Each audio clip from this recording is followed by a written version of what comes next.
Hi, are you doing anything right now? I was currently working on something, an attachment for a hydraulic hand truck. Young people would say it's a really pretty cool gadget.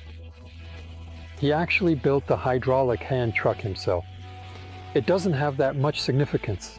You don't use it that often, but I'm glad I have it. I have had it for about 5 years, actually since the beginning of my collaboration with uni-max. And it was incredibly useful at the start when I was setting up the workshop, especially when handling some heavy machines or their parts. So I have appreciated the handling equipment from uni-max, which has been serving me faithfully for quite some time.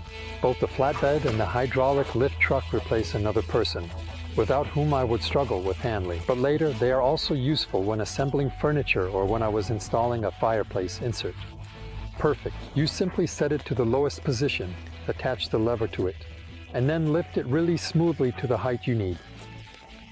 But as I said, for the DIY enthusiast, most of the time the hand truck sits idle, which is a shame. So it occurred to me that I could also use it in the meantime. I've had this kind of attachment in my mind for some time now, and I regret not implementing it sooner, because within just a few days, it became clear that it is much more convenient than I could have ever imagined. The cart itself is the cheapest version. It only has a simple scissor mechanism and can therefore be pumped up to a height of 77 centimeters. That's enough for many things, but if I wanted to use it as a helper table for the table saw, it's not sufficient. I need at least 90 centimeters. So it occurred to me that I would make an attachment like this, which will have even more functions. I'll explain it to you right away. As I said, if I want it as a helper table for the table saw and I need the material to slide afterward, then I need the top to be nice and smooth. So I used the laminated plywood that is smoothly laminated on this side.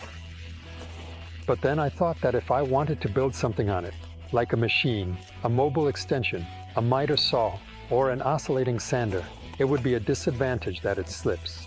I need something non-slip, so I made it so that this side is non-slip. In addition, I also milled some clamping profiles there.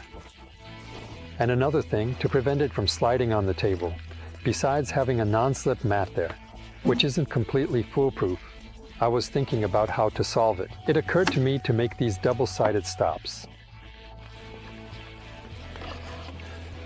so that it is stable in both positions. It is at all 4 corners and works perfectly.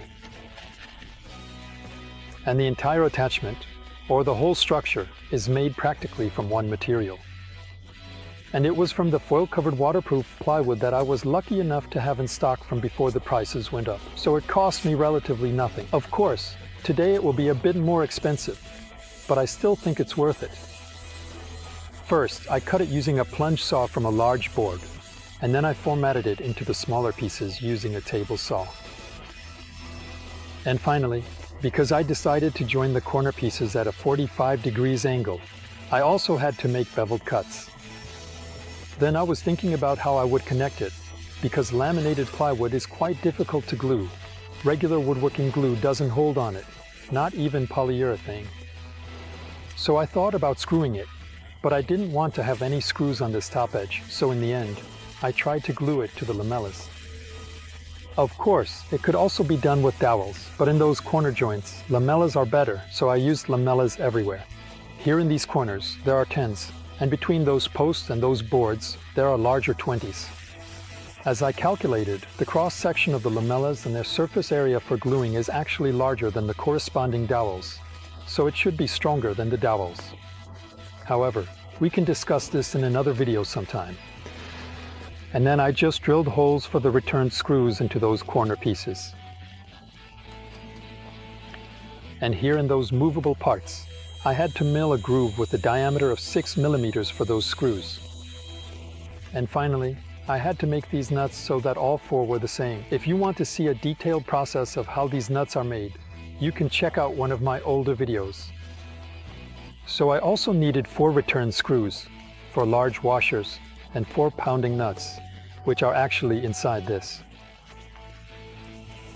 Not to forget, I of course beveled all the edges, and on the other side, the smooth side, I beveled them a bit more to create a leading edge, so that when I push the material, it can get in there more easily. It also helps that, whether by design or just a characteristic of this particular cart, The top board is not horizontal, it is slightly tilted. This turned out to be beneficial because when the material approaches, it is always below the level of, for example, the table saw, and it flows in smoothly from there. As I mentioned about milling these clamping profiles, I first tried to do it using a plunge saw, but because I have a battery-powered one with a very narrow saw blade, it took an incredibly long time. So in the end, it turned out that it is faster and still more precise and cleaner to do it using a router.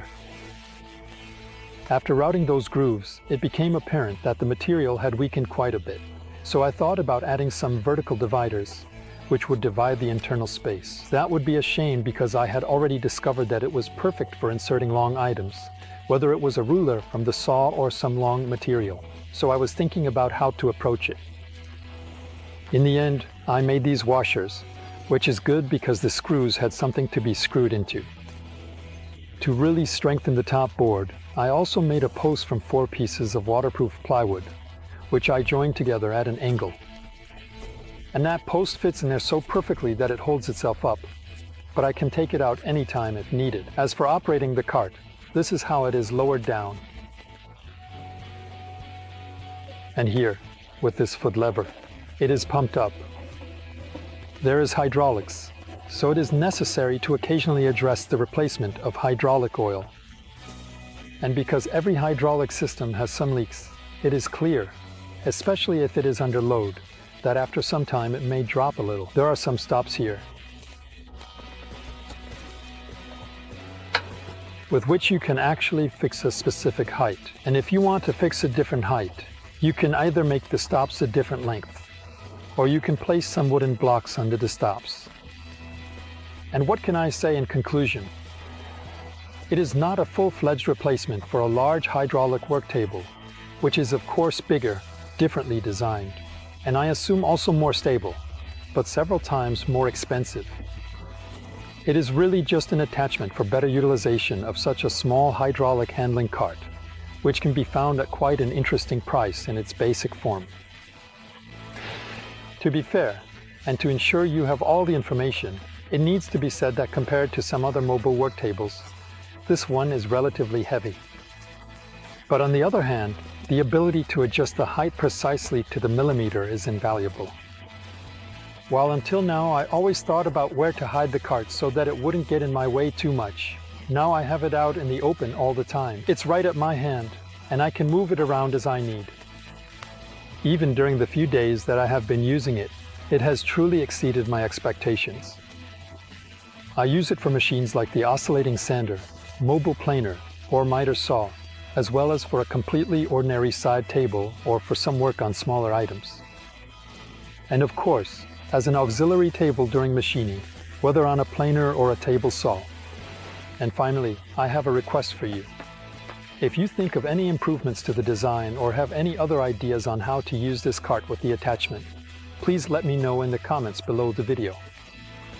Below the video, you will also find links to all the products you have seen. Thank you for watching, take care, and do something.